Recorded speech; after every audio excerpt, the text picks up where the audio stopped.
ladies and gentlemen. These days are God's, only nobody suspects it. Sam Harris, continuing. But even if we have souls that are somehow loosely integrated with the brain. So he's making his case for these people. He's saying even if we have souls, normally he would just dismiss these people and just say, I'm not going to argue with people about nonsense like that. But for some reason, he's willing to integrate the idea of a soul into his idea of determinism. Now, that, right now, my subconscious is throwing up the idea, well, does that mean that determinism is compatible with mysticism? And because in Sam's mind, it seems to be that he can't separate them, even though he is an atheist. Now, he's a Buddhist, too, my subconscious just noted. My subconscious said, wait, he's a Buddhist, remember that? So, who knows? So who knows how clouded his thinking is here? But he's addressing theists and going to pains to make them understand that they can choose to focus enough that this could apply to them, that they can't choose anything. The unconscious operation of a soul grants you no more free will than the unconscious neurophysiology of your brain does. Everything you're consciously aware of in every moment is the result of causes of which you are not aware and over which you exert no conscious control. That's too big of a claim, Sam. Because I choose the causes. I choose the books I read. I choose the movies I go to. I choose the people I'm around.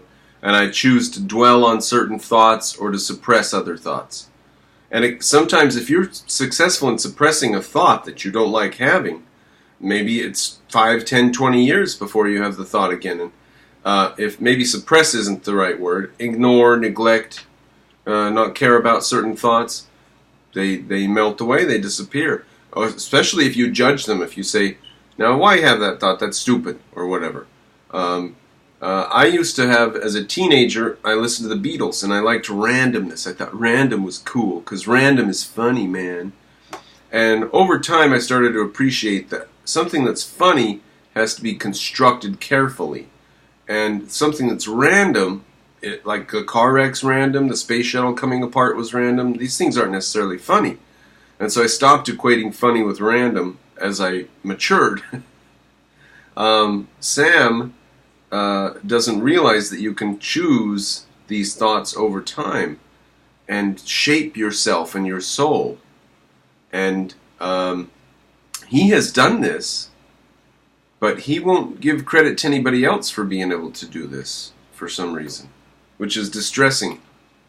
So how can we be free as conscious agents if everything that we consciously intend is caused by things we did not intend? But that's not true. Not everything that we consciously intend is caused by things that we did not intend. That's not true. We have built that ourselves through our choices, our emotions, the things we choose to read, say, and believe. And of which we are entirely unaware. We are aware of these things. We are aware of these things constantly. All the time. Well, not constantly. That's my whole point about a finite consciousness. Of course we're not an infinite, omnipotent, omniscient creature. But you can't dismiss the fact that we have the ability to choose and to focus. We can't. We can't choose what we choose in life. Yes, we can. Clearly we can. We choose what we choose in life. Not in any given instant. And sometimes we'll be led in ways we don't want to go, like the people who believed a certain way, and then the September 11th attack happens, and they said, okay, well, maybe the Muslims aren't these peaceful, nice, cranberry muffin-eating socialists after all. And when it seems that we choose what we choose, so perhaps we're going back and forth between two options, we don't choose to choose what we choose. So he's saying because we only have 2 options, or 3 or 5, whatever it is, because our options are limited, therefore what, Sam? What other options do we need in the September 11th case between Muslims are cranberry muffin socialists, Muslims are evil, out to kill nihilists? What other options do we need? We need 50 options? We need 1,000 options? So we switched from one to the other. So our consciousness had 2 options for us. Where's our free will? Only two options. Couldn't choose that they were unicorns. What would the other options be, Sam? See, he doesn't propose a different way in any concrete sense, does he? He subtracts it from reality, and then, dealing with only the essentials, then he proposes a new way. And we say, well, how would you plug that into reality? Not dealing with that. Just dealing with theory here, aren't we, Sam? What would an actual free will look like if we let Sam define it, and if all the things that he's upset about were taken care of, and we did have a free will?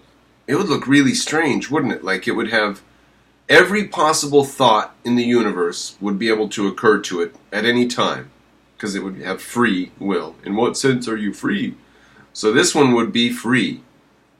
It could think of any city in its inventory anytime, which means, let's just look at that example for a second. What if you could choose any city in your, when he says choose a city, you could choose any city in your inventory.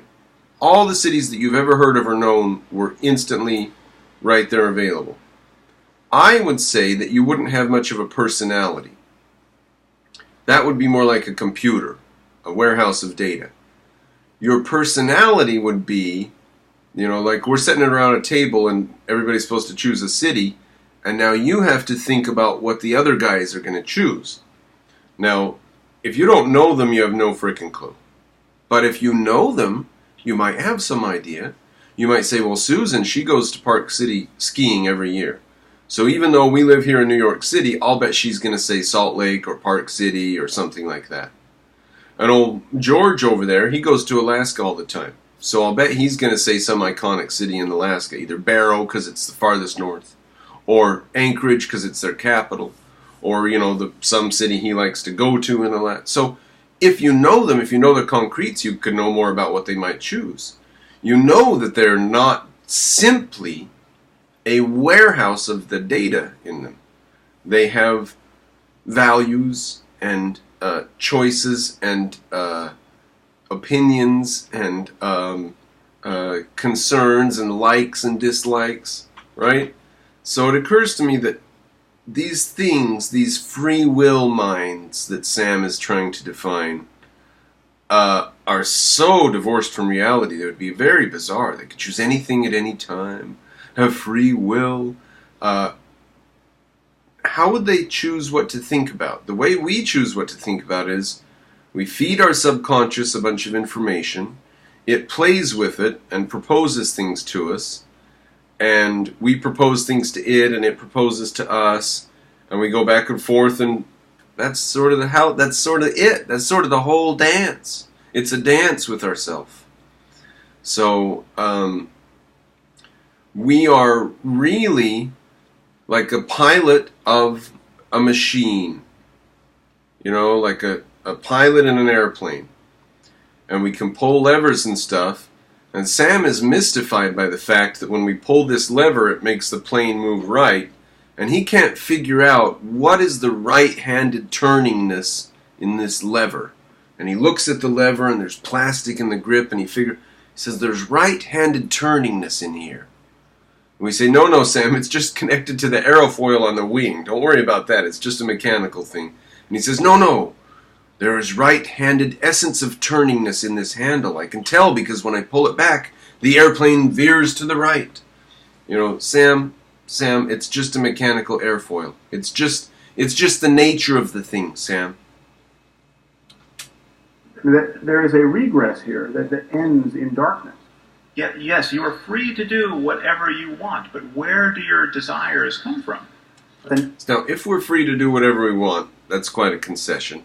If he gives us that, then we feed our desires into ourselves over time by focusing. Now, if you'll give me that much, Sam, then your whole theory's done, and you need to get on with life and do something else. This choice you make is going to come out of a wilderness of prior causes which you can't see, and didn't bring into being. Yes, we did actually bring a lot of those prior causes into being ourselves. We can see a lot of them, and we spend a lot of our time trying to ignore a lot of them, right? Or trying to forget them or something like that. A lot of people do. People who are a bad, terrible mess spend a lot of time suppressing things that they need to take care of, right? We all know this about. Now, what does it mean to suppress a thought, Sam? What does that mean? It means to consciously choose not to think about it, right? Even though it keeps coming up? What does that mean, Sam? That means we live in a consciousness with a certain nature, Sam. That's all it means. We can choose or not choose to think about the things and choose to think about them more or less. But that doesn't mean that we don't have choice, does it? Okay, where is the freedom in doing what one wants when one's wants are the product of prior causes, which one cannot inspect? Yes, you can inspect the prior causes. See? This is just not true. This is like if he's saying untruth, untruth, untruth, therefore believe my determinist bullshit. This is starting to look very sinister. The word sinister crosses my lips for the first time. Suspicious up to now. But now that I formulate it in this way, that he says untruth, untruth, untruth, therefore my beliefs. Rather sinister, isn't it, ladies and gentlemen? Let's just back up and hear it. Let's just hear this the last 20 or 30 seconds here. Where do your desires come from? The next choice you make is going to come out of a wilderness of prior causes which you can't see and didn't bring into being. Okay, where is the freedom in doing what one wants when one's wants are the product of prior causes which one cannot inspect and therefore could not choose? And it's not true that we couldn't inspect him, couldn't choose him. It's not true that our desires are a wilderness that we had nothing to do with. These things just aren't true. These things are just not true. Had absolutely no hand in creating. Had absolutely no hand in creating? So all of my thoughts, desires, and emotions this exact second are simply and metaphysically given. I had absolutely no hand in creating. And what I'm going to do next, in doing what one wants, when one's wants are the product of prior causes, which one cannot inspect, and therefore could not choose, and one had absolutely no hand in creating. Prior causes one could not inspect or choose, but you can. See, it's simply not true. I can make choices about what I want. I could be sitting here right now wanting heroin or cocaine, but I'm not. I actually went to the store in between video number whatever I'm on in this video to get menthol smokes. So I did want something. If he's listing untruth, blatant untruth, therefore his conclusion, that's looking very sinister. And what I'm going to do next remains a mystery that is fully determined by a prior state of the universe. What I'm going to do next is fully determined, he says, by a prior state of the universe. We don't have any choice in the matter at all. Huh, Sam? None? You would have to accept his stuff to accept that statement. That statement is just after you've accepted his crap. So he looks more and more like a charlatan every second that I watch this garbage. Effect of your conscious mind, you are actually no more responsible for your next thought than you are for your birth into this world. That's not true. I built my mind up to now. The next thought that occurs to me is going to be a result of my choices in the past. My birth, obviously not. To equate those two things, Sam, is so blatantly dishonest. You are open-faced lying to your audience and sinister Sinister is the only word that comes to mind now. Sinister bastard. What is he up to? Now, Jim Woods left a comment that said that justification of dictatorship or totalitarianism is the only end or goal or justification he could see for determinism, or some such thought like that. Rearrange it however you want and play it however you want, but you'll get something out of it that I just said.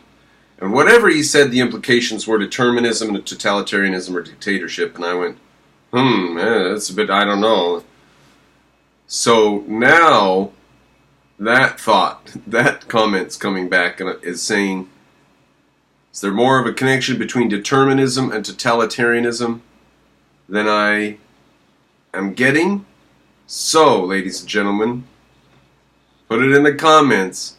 What's the connection between determinism and totalitarianism? Maybe someone will make some comment and I'll go, oh yeah. But I can't think of it off the top of my head.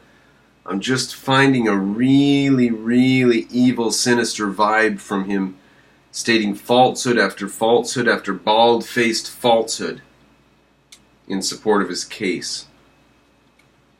You have not built your mind. You have not built your mind. What's amazing is that you have. Some people haven't, right? What's amazing is that you can build your mind. That's what's amazing about this universe, is that you can build your mind. That's amazing. He says you can't. This is hateful, nihilistic, and destructive. This is bad, bad, bad stuff. This is very, very bad. And in moments where you seem to build it, where you finally take the reins of your life and you decide to acquire knowledge or learn a new skill. So we can decide to acquire knowledge, we can learn a new skill. So his whole beef then, if he does give us free will, which is all I ever want, I just want occasionally our ability to focus our mind and choose something. That's all I want. That's all I can prove. I can't prove anything more. That's all I want. Is we go to sleep 8 hours a day, sure, we're not focused then, etc. Fine. I just want that we're focused sometimes. Sam, is your whole beef with us that we're not always focused all the time? If so, this is the weakest case of determinism ever. You're not proving determinism, you're just proving that we live in a finite consciousness with a particular nature. If that's your only claim, then what are you trying to get away with equating that with determinism?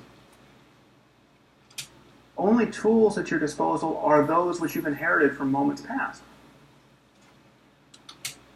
So, the implication of that is be careful with the tools you build your mind with and the tools you build into your mind, etc. That's all that means. It doesn't mean that because we don't have an infinite array of tools in any given instant that we're not free. See? Sloppy thinking. Like, stop and ask yourself, what would satisfy him then, in this case or that case?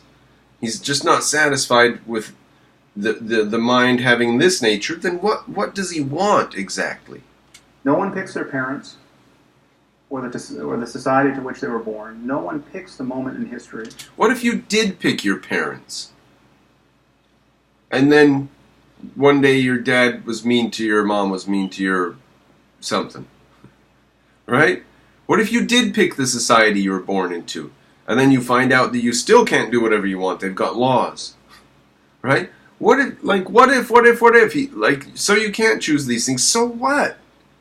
So you didn't choose your genes. What if you did choose your genes? What array of your genes would you choose? Is there some perfect platonic array you could choose? You would choose Ashkenazi Jews genes because then you'd have a high likelihood of getting a Nobel Prize, right? Yeah, but then you would have terrible, whatever, cancer, sinus infections, or whatever the things they have is. Do they have some sort of cancer or something they get? So, what would you choose, Sam? Like, take your experiment and try it. I think it's absurd. In which they live. No one picks their genes or the environmental influences that determine the structure of their brain. No one determines how their nervous system gets shaped from the moment of conception onward. Your physical development is something you had no hand in. You didn't pick any of the influences that shaped your neurophysiology. You didn't pick your soul, if you have one. And yet this totality of influences and states will be the thing that produces your next decision. See, that totality of things and states is the background on which my consciousness and my soul, if you want, my person operates. See, he just ignores, he says, because there is a background nature, therefore, dismiss consciousness. Because there is some framework on which these things occur, therefore, you can dismiss free will like that. Now, like I said, if you were convinced, ladies and gentlemen, if you're convinced by Sam Harris, then just realize that if he gives me the free will ever, in any instant, to make any choice at all, that's all the free will I want or need. You can give me genes that do this and that, whatever. I still have free will to decide this or that in a given moment. I don't have infinite choice over everything in the universe. So what? That does not destroy free will. It does not prove there's no free will. Sam wants us to have Platonic, floating, unmeasurable, Kantian, divorced from reality, free to choose anything at any time, infinite, uninhibited, uninfluenced, with no influences on it. Divorced from reality in a vacuum. If you can't make an uninfluenced decision that's divorced from reality in a vacuum with no context, if you can't do those things, then it's not free will. You see how ridiculous and stupid his idea of what free will is? You set out with a definition like that, you can't find free will. The world is determined. So, there we go. Just think of the context in which you are going to make your next decision. Your brain is making choices based upon beliefs and intentions and states that have been hammered into it over a lifetime. You are no more responsible for the exact... Hammered into it. All of my beliefs have been hammered into me. See? He views this as a receptacle. Now, basically, at this point, he's pretty deep into his theory, and you have to accept his theory to get to the point of his theory where he explains how the mind works, and then he can use that to show that his theory is true. He's that far in. And he can't prove that there's no free will to begin with, so he just says, well, there's not any. And if there's not any, then you didn't choose any of the things in your mind right now. Wait, Sam, go back to step one. You've gone too far there. We did choose the things that are in our mind. Not all of them. We're born with our genes and stuff, but we did choose and we did build our mind and our emotions. So you're wrong about that, Sam. You're just wrong about that. Just makes an absolutely false claim as being true based on the fact that his theory is true, which it's not, based on the fact that falsifies his claim, which is supposed to prove his theory. Sam, you're not better than that? They've been hammered into it over a lifetime. Hammered into it. We haven't chosen any of these things. We don't choose the things that we take seriously. We don't choose the things that we focus on. You are no more responsible for the exact structure and state of your brain in this moment than you are for your height. That's just a bald assertion. That's just absolutely wrong. That's absolutely wrong. That's absolutely untrue. You are responsible for the brain state you have. Not 100%. But you're certainly responsible for the things that you've chosen. And objectivists give credit to people who have chosen more things and are less accidental. So again, where he is missing out on a whole beautiful field of life. What you do based on conscious, predetermined decisions says more about you than anything else. So, what you do based on conscious, predetermined decisions. Now, is that a nonsense thought? Is that a word salad thought, or what? What you do based on what? Over a lifetime. You are no more responsible for the exact structure and state of your brain in this moment. Okay, we're not responsible for the exact state and structure of our brain at this moment. In fact, we are, but let's just say we're not. It's just been handed to us. Than you are for your height. What you do based on conscious, predetermined decisions says more about you than anything else. What you do based on conscious, predetermined decisions, what you do, does that imply that you take these and make a choice? And what is a predetermined decision? How, in what sense is it a decision? You see? What you do, decision and do, both imply free will. He can't really use that sentence without free will, can he? How does he use that sentence without free will existing? Conscious, predetermined decisions says more about you than anything else. Thoughts simply arise in the mind. But the idea that we as conscious beings are deeply responsible for the characters of our minds simply can't be mapped onto reality. And if we want to be guided by reality...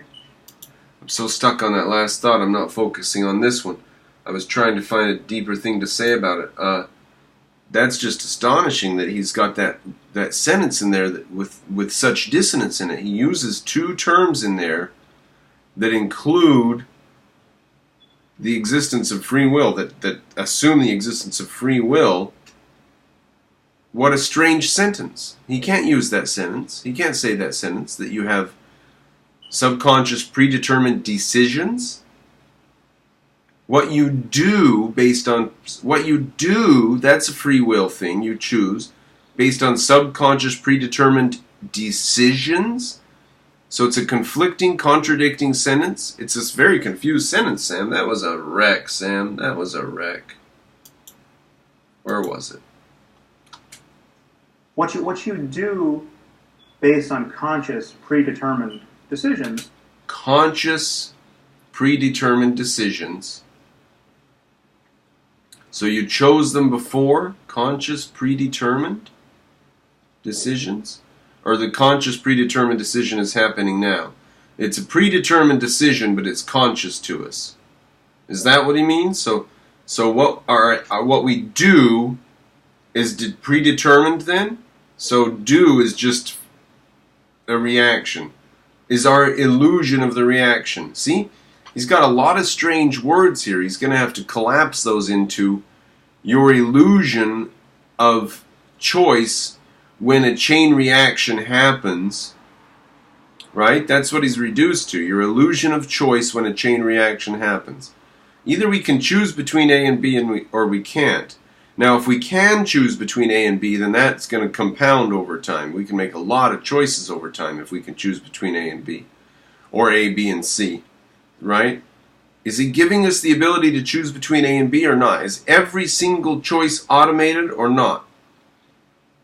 Because if any of them are free will, that's all we need for free will. We don't need his infinite Kantian Platonic in a vacuum, zero, unmeasurable form garbage. Says more about you than anything else. Thoughts simply arise in the mind. But the idea that we as conscious beings are deeply responsible for the characters of our minds simply can't be mapped onto reality. As I think we've seen, it can be. Now, let's say you find somebody who you say their genes have just caused it. Like, even if they wanted to, even if they focused, even if they tried, even if they read books and went to a good school, still, their genes just have caused it. In that case, it's not our fault. It's not their fault. But we've got to protect ourselves from them, and away they go to prison. So the other option is to just let them run around, and when they kill somebody, they say, why did we let that person kill them? Oh, he's just born that way. Now, that doesn't make any sense. Then other people who weren't born that way are going to say, well, if he can do it, I can do it. Right? So we've got to stop them just because they're a bad influence on other people. Just for that reason alone. So even if you could find an automaton with no free will that's just a zero zombie run by their genes that Sam is saying we all are, even if you could find such a person, we would still have to subject them to all of our laws and our judgments and our norms. Whether or not they understood their behavior, whether or not they chose their behavior, doesn't matter. Just doesn't matter. If we want to be guided by reality, rather than by the fantasy lives of our ancestors, I think we have to revise our views. Thank you very much. See, now he wants us to be guided by reality, which is very worrying. He wants this to have a real effect on policy making, right? And the implications are pretty bone-chilling, that we can't punish criminals because it's not their fault. Nobody chooses who they are. Therefore, we can't punish anybody for what they do. So we've got to just set to work creating a utopian society so whatever you think the ills in society are we don't want, we need to find out what caused those instead of just treating them as they are today. So stop dealing with justice, stop dealing with the world as it is, and instead set about creating a utopian world where problems won't arise to begin with, is the conclusion that I am led to by Sam's cause and effect idea. Now, he wants us to choose to focus on his arguments enough that we can work them through our mind, make sense of them, accept them, and then work in a positive way to change the world better. I assume he thinks this will make the world a better place, whatever he is up to. I assume he's not an Ellsworth Dewey, is he? So it's very ironic that he's trying to get us to focus. He's trying to get us to pay attention. What does that mean, Sam? Why do you want your audience to pay attention to your message here? Sinister. Sinister is the final word I leave you with, ladies and gentlemen. Now, if you like what I do here, find me in the future doing more stuff. And if I don't make Patreon funding on this, I'm not going to be able to continue to do it. It's just a fact of life. So if you want me to continue doing this, the time is limited. I don't know how much longer I'll be doing it if I can't get Patreon. I'm almost to $100, and my goal is $600 to $800. So when I get there, I won't worry about stopping doing this to go back to my other job. But until I get there, I'm not going to be able to commit myself to this. So $600 to $800 is the goal. Sam Harris is down for the count, and I'm going to go after him again. I'm going to go after him more if we need to. And anything new he comes up with, and his new podcast, and his crap on consciousness, and his crap on Buddhism, and his wife, and her mystery of consciousness. Consciousness is such a mystery. Oh, it's so la-di-da. Alright, that stuff's on the way. But it's not going to come, and MrCropper's not going to do this stuff without Patreon support. It's not going to happen, guys. Some of you are already on. Cool. Some of you have increased your funding. Cool. I'm not saying anything to you guys. There's not enough of you, though. There's a lot of you are watching these videos. So pile on. Do the cool thing. Support objectivism. Be cool, kids.